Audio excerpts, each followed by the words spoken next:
warahmatullahi wabarakatuh. Saya Nurul Hikmah dari Prodi Ekonomi Syariah. Saya akan menjelaskan tentang konsep dasar konsumsi makro dalam Islam. Dalam Islam, konsumsi makro diatur sebagai prinsip yang memastikan kesejahteraan umat. Pemahaman yang mendalam tentang gimana kita bisa mengetahui antara makanan itu halal atau haram, dan makanan itu bisa dikonsumsi atau tidak. Tujuan konsumsi makro itu ada 3. Yang pertama, memenuhi kebutuhan dasar. Jadinya kita mempelajari konsumsi makro itu kita bisa tujuannya untuk memenuhi kebutuhan dasar. Konsumsi makro dalam Islam bertujuan untuk memenuhi kebutuhan dasar seperti sandang, pangan, papan, kita membeli makanan, kita mempunyai rumah, itu kebutuhan dasar. Itu tujuan dari konsumsi makro. Yang kedua, mencapai kesejahteraan. Konsumsi yang sesuai dengan ajaran Islam akan menciptakan keseimbangan antara dunia dan akhirat. Jadinya kita mengetahui makanan itu halal atau haram itu akan menciptakan kesejahteraan antara di dunia dan di akhirat. Yang terakhir, membina hubungan sosial. Konsumsi yang dianjurkan dalam Islam dapat menjalin hubungan sosial yang lebih erat seperti berbagi dan berinfak. Membina hubungan sosial itu seperti kita bersedekah kepada orang fakir atau miskin, atau kita berzakat fitrah. Itu termasuk tujuan dari konsumsi makro. Yang selanjutnya yang kita bahas adalah prinsip konsumsi makro dalam Islam. Prinsip yaitu untuk memenuhi kebutuhan hidup. Kita mengkonsumsi makanan itu untuk memenuhi kebutuhan hidup kita. Seterusnya, tidak berlebihan. Ketika kita mau konsumsi makanan itu tidak boleh berlebihan.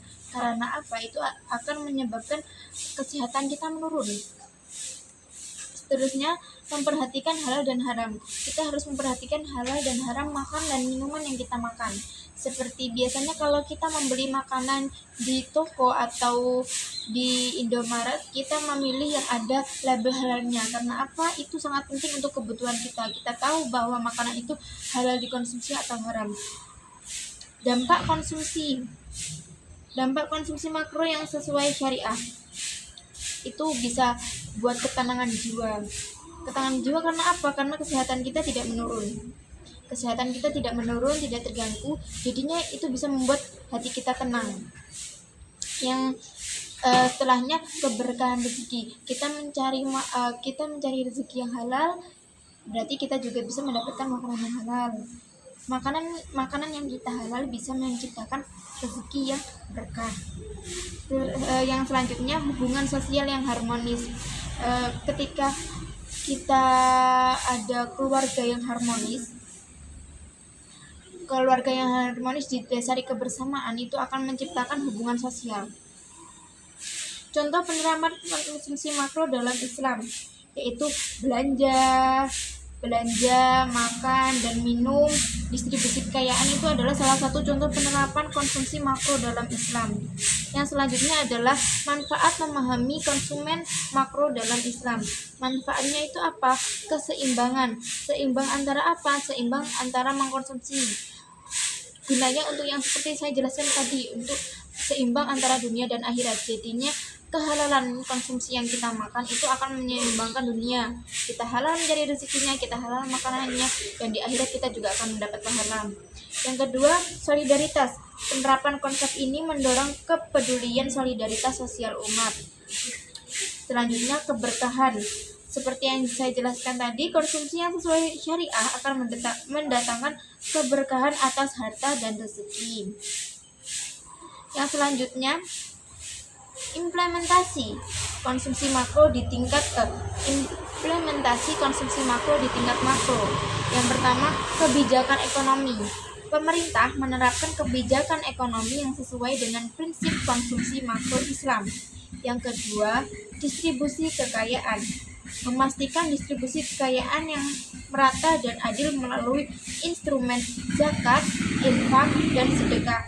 Yang ketiga, pembangunan berkelanjutan. Mendorong pembangunan yang memperhatikan aspek lingkungan dan tidak berlebihan. Ini adalah tingkatan konsumsi makro, implementasi tingkatan konsumsi makro di tingkat makro. Yang terakhir yaitu merajut masa depan umat melalui konsumsi makro. Merajut maksudnya apa? Kesejahteraan individu, terpenuhinya kebutuhan dasar secara wajar dan seimbang.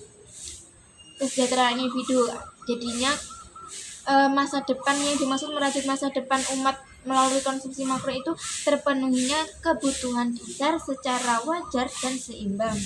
Selanjutnya, solidaritas sosial, terjalinnya hubungan sosial yang harmonis melalui berbagi dan berinfak. Hubungan harmonis melalui berbagi dan berinfak, kita memiliki rezeki yang berlebih, kita berbagi kepada tetangga kita, itu akan menjalin hubungan sosial. Jadinya kita rukun antara kita bisa menambah hubungan antara kita dan tetangga kita.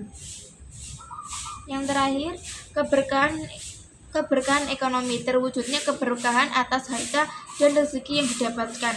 Seperti yang saya jelaskan tadi, dengan memahami dan menerapkan konsep konsumsi makro, umat muslim dapat merajut masa depan yang lebih baik, sejahtera, dan berkeadilan.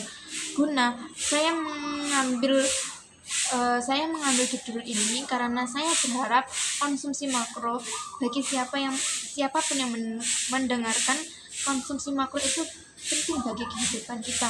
Kita bisa mengetahui halal atau haramnya makanan, dan juga bagaimana kita bisa mencari keberkahan rezeki dari tersebut. Semoga apa yang saya jelaskan bermanfaat bagi pendengar. Kurang lebihnya mohon maaf. Wassalamualaikum warahmatullahi wabarakatuh.